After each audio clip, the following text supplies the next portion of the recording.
CID inspector Kanakagiri ಟೀಮ್ನಿಂದ ಸುಲಿಗೆ ಪ್ರಕರಣ ಈಗ ಬೆಳಕಿಗೆ ಬರ್ತಾ ಇದೆ. ಹಾಡಹಗಲೇ ರಾಬರಿ ಮಾಡಿದ್ದ ಕೇಸ್ನ ತನಿಖೆಯನ್ನು ಚುರುಕುಗೊಳಿಸ್ತಾ ಇದ್ದಾರೆ. ಸಿಐಡಿ ಇನ್ಸ್ಪೆಕ್ಟರ್ ಕನಕಗಿರಿ ಟೀಮ್ನಿಂದ ಸುಲಿಗೆ ಪ್ರಕರಣ ಇದಕ್ಕೆ ಸಂಬಂಧಪಟ್ಟಂತೆ ಹಾಡುಹಗಲೇ ರಾಬರಿ ಮಾಡಿದ್ದ ಕೇಸ್ನ ತನಿಖೆಯನ್ನು ಚುರುಕುಗೊಳಿಸ್ತಾ ಇದ್ದಾರೆ. ಇನ್ಸ್ಪೆಕ್ಟರ್ ಸೇರಿ ಮೂವರ ಮೊಬೈಲ್ ವಶಕ್ಕೆ ಪಡೆದ ಖಾಕಿ. ಪೊಲೀಸರಿಂದ ಕುಪೇಂದ್ರ, ವಸಂತ್ ಫೋನ್ ಕೂಡ ವಶಕ್ಕೆ. ಕುಪೇಂದ್ರ ಹಾಗೂ ವಸಂತ್ ಕೃತ್ಯದಲ್ಲಿ ಭಾಗಿಯಾಗಿದ್ದಾರೆ ಅನ್ನೋ ಶಂಕೆ ಇದೆ.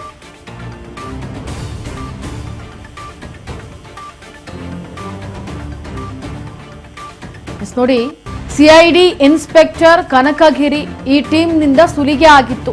ಇದೇ ಪ್ರಕರಣಕ್ಕೆ ಸಂಬಂಧಪಟ್ಟಂತೆ ಈಗ ಈ ಒಂದು ರಾಬರಿ ಕೇಸ್ನಲ್ಲಿ, ಹಾಡು ಹಗಲೇ ನಡೆದಂತಹ ರಾಬರಿ ಕೇಸ್ನಲ್ಲಿ ತನಿಖೆಯನ್ನ ಪೊಲೀಸರು ಚುರುಕುಗೊಳಿಸ್ತಾ ಇದ್ದಾರೆ.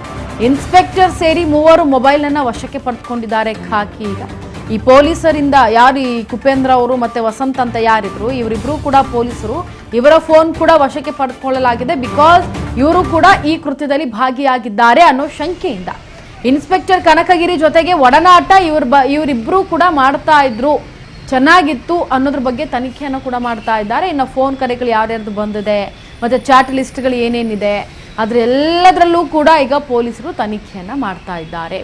ಈಗ ಒಬ್ಬ ಇನ್ಸ್ಪೆಕ್ಟರ್ ಮಾಡಿರುವಂತಹ ಕೃತ್ಯಕ್ಕೆ ಮತ್ತಿಬ್ಬರು ಪೊಲೀಸರು ಇದಕ್ಕೆ ಸಾಥ್ ಕೊಟ್ಟಿದ್ದಾರೆ ಅನ್ನೋ ಶಂಕೆ ಮೇಲೆಗೆ ಈಗ ಅವರ ಫೋನನ್ನು ಚೆಕ್ ಮಾಡಲಾಗ್ತಾ ಇದೆ. ಅವ್ರು ಬಳಸ್ತಾ ಇರುವಂತಹ ಲ್ಯಾಪ್ಟಾಪ್ಗಳು ಏನಾದರೂ ಇದ್ದರೆ ಅದನ್ನು ಕೂಡ ಬಳಸೋದಕ್ಕೆ ಮುಂದಾಗಿದ್ದಾರೆ. ಮೂವರ ಮೊಬೈಲನ್ನು ಕೂಡ FSLಗೆ ಕಳುಹಿಸಲು ಈಗ ಸಿದ್ಧತೆಯನ್ನು ಮಾಡಿಕೊಂಡಿದ್ದಾರೆ.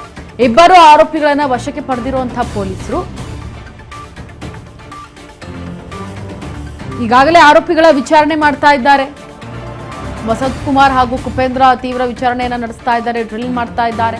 ಇನ್ಸ್ಪೆಕ್ಟರ್ ಕನಕಗಿರಿ ಜೊತೆಗೆ ಯಾವ ರೀತಿಯಾಗಿ ನಿಮಗೆ ಲಿಂಕ್ ಇತ್ತು ಅನ್ನೋದ್ರ ಬಗ್ಗೆ ತೀವ್ರವಾಗಿ ತನಿಖೆಯನ್ನು ಮಾಡ್ತಿದ್ದಾರೆ. ಹಣ ತಂದಿದ್ದ ಬಗ್ಗೆ ಮಾಹಿತಿ ಹೇಗೆ ಸಿಕ್ತು ಅಂತ ಕೂಡ ವಿಚಾರಣೆ ನಡೆಸ್ತಾ ಇದ್ದಾರೆ. 20 ಲಕ್ಷ ಸುಲಿಗೆ ಸಂಬಂಧ ಆರೋಪಿಗಳು ಹೆಚ್ಚಿನ ವಿಚಾರಣೆಯನ್ನ ಮಾಡ್ತಾ ಇದ್ದಾರೆ.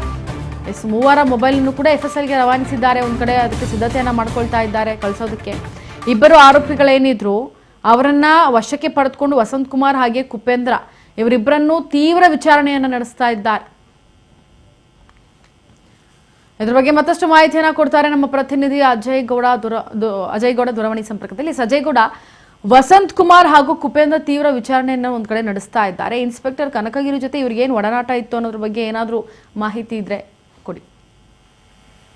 ಖಂಡಿತ. ಅಂದ್ರೆ 20 ಲಕ್ಷ ಸುಲಿಗೆ ಸಂಬಂಧ ಇದೀಗ ಮಡಿವಾಳ ಪೊಲೀಸರು ಕೂಡ ಸಾಕಷ್ಟು ತನಿಖೆಯನ್ನ ಮುಂದುವರಿಸಿದ್ದಾರೆ. ಇಲ್ಲಿ ಸಿಐಡಿ ಇನ್ಸ್ಪೆಕ್ಟರ್ ಅಂದ್ರೆ ಹಿಂದೆ ಬಂಡೆಪಾಳ್ಯ ಪೊಲೀಸ್ ಇನ್ಸ್ಪೆಕ್ಟರ್ ಆಗಿದ್ದ ಇದೇ ಮಹೇಶ್ ಕನಕಗಿರಿ ಆ ಒಂದು ಸಂದರ್ಭದಲ್ಲಿ ಕೂಡ ಹಲವು ಪ್ರಕರಣದಲ್ಲಿ ಹಣವನ್ನ ಪಡೆದಿರುವಂತದ್ದು, ಜೊತೆಗೆ ಸಾಕಷ್ಟು ಪ್ರಕರಣದಲ್ಲಿ ಇತ್ಯರ್ಥ ಮಾಡುವಂತ ಸಂದರ್ಭದಲ್ಲಿ ಹಣಕ್ಕೆ ಬೇಡಿಕೆ ಇಡುವಂತ ಕೆಲಸಗಳು ಕೂಡ ಮಾಡ್ತಾ ಇದ್ರು. ಇದು ಸಾಕಷ್ಟು ಆರೋಪಗಳು ಮಾತ್ರ ಇತ್ತು.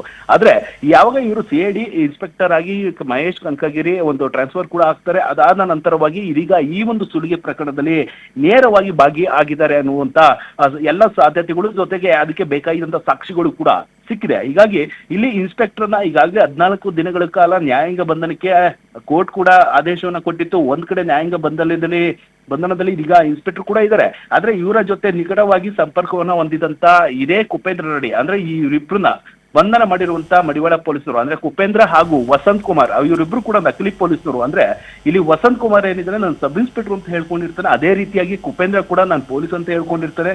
ನಂತರವಾಗಿ ಈ ಒಂದು ದರೋಡೆಯನ್ನ ಮಾಡಿರುವಂತದ್ದು. ಸದ್ಯಕ್ಕೆ ಈಗ ಮಡಿವಾಳ ಪೊಲೀಸರು ತನಿಖೆಯನ್ನ ಮುಂದುವರಿಸಿದ್ದಾರೆ. ಜೊತೆಗೆ ಆರೋಪಿಗಳ ಜೊತೆಗೆ ಈ ಇನ್ಸ್ಪೆಕ್ಟರ್ ಮಹೇಶ್ ಕನಕಗಿರಿ ಏನಿದ್ದಾನೆ ಈತ ಯಾವ ರೀತಿಯಾಗಿ ಸಂಪರ್ಕವನ್ನ ಹೊಂದಿದ್ದ, ಎಷ್ಟು ದಿನಗಳಿಂದ ಇವರ ಜೊತೆ ಕ್ಲೋಸ್ ಆಗಿದ್ದ, ಜೊತೆಗೆ ಇವರಿಬ್ರ ಜೊತೆ ಇದೇ ಮೊದಲ ರೀತಿಯಲ್ಲಿ ಈ ಒಂದು ಕೃತಿಯಲ್ಲಿ ಭಾಗಿಯಾಗಿದ್ರ ಅಥವಾ ಹಿಂದೆ ಕೂಡ ಇನ್ಸ್ಪೆಕ್ಟರ್ ಜೊತೆ ಇವರು ಆರೋಪಿಗಳೇನಿದ್ರೆ ಇವರು ಒಡನಾಟವನ್ನ ಇಟ್ಕೊಂಡಿದ್ರ, ಎಷ್ಟು ವರ್ಷಗಳಿಂದ ಇವರು ಸಂಪರ್ಕವಿತ್ತು, ಇದೇ ಒಂದು ಕೃತ್ಯದಲ್ಲಿ ಮಾತ್ರ ಭಾಗಿಯಾಗಿದ್ರ ಅಥವಾ ಹಿಂದೆ ಕೂಡ ಇಂತಹದೇ ಒಂದು ಕೃತ್ಯದಲ್ಲಿ ಭಾಗಿಯಾಗಿದ್ದಾರ ಅನ್ನುವಂತ ಒಂದು ಮಾಹಿತಿನ ಪಡೆಯೋದಕ್ಕೆ ಪೊಲೀಸರು ಕೂಡ ಮುಂದಾಗಿದ್ದಾರೆ. ಹೀಗಾಗಿ ಯಾಕಂದ್ರೆ ಈ ಒಂದು ಪ್ರಕರಣ ಏನಿದೆ ಇದು ಎಲ್ಲವೂ ಕೂಡ ಒಂದು ಪ್ಲಾನ್ಡ್ ರೀತಿಯಲ್ಲಿ ಕೃತ್ಯವನ್ನೇ ಎಸಗಿದ್ದಾರೆ. ಯಾಕಂದ್ರೆ ಈ ಒಂದು ಬಿಟ್ಕಾಯಿನ್ ನಲ್ಲಿ ಒಂದು ಇನ್ವೆಸ್ಟ್ ಮಾಡಿಸ್ತೀನಿ ಅಂತ ಹೇಳಿ ಸಾಕಷ್ಟು ಒಂದು ಮನವರಿಕೆಯನ್ನು ಮಾಡಿಕೊಂಡು ನಂತರವಾಗಿ ಹಣವನ್ನ ತಂದಿದ್ದಂತ ವ್ಯಕ್ತಿಗಳಿಂದ ರಾಬರಿ ಮಾಡಿದ್ರು. ಹೀಗಾಗಿ ಅವರ ಒಂದು ಸಂಪರ್ಕ ಹೇಗೆ ಇದೆ ಅನ್ನೋದಕ್ಕೆ ಆರೋಪಿಗಳ ಒಂದು ಮೊಬೈಲ್ ಅನ್ನು ಕೂಡ FSLಗೆ ಕೂಡ ಕಳಿಸೋದಕ್ಕೆ ಮುಂದಾಗಿದ್ದಾರೆ. ಯಾಕಂದ್ರೆ ಆರೋಪಿಗಳು ನಿರಂತರವಾಗಿ ಕಾಂಟ್ಯಾಕ್ಟ್ ಆಗಿರ್ಬೋದು, ಚಾಟ್ಗಳಾಗಿರ್ಬೋದು ಎಲ್ಲವನ್ನು ಕೂಡ ಪಡೆಯೋದಕ್ಕೆ ಮುಂದಾಗಿರುವಂತದ್ದು. Inchara. Ajay, thank you so much ನಿಮ್ಮೆಲ್ಲ ಡೀಟೇಲ್ಸ್ಗಾಗಿ.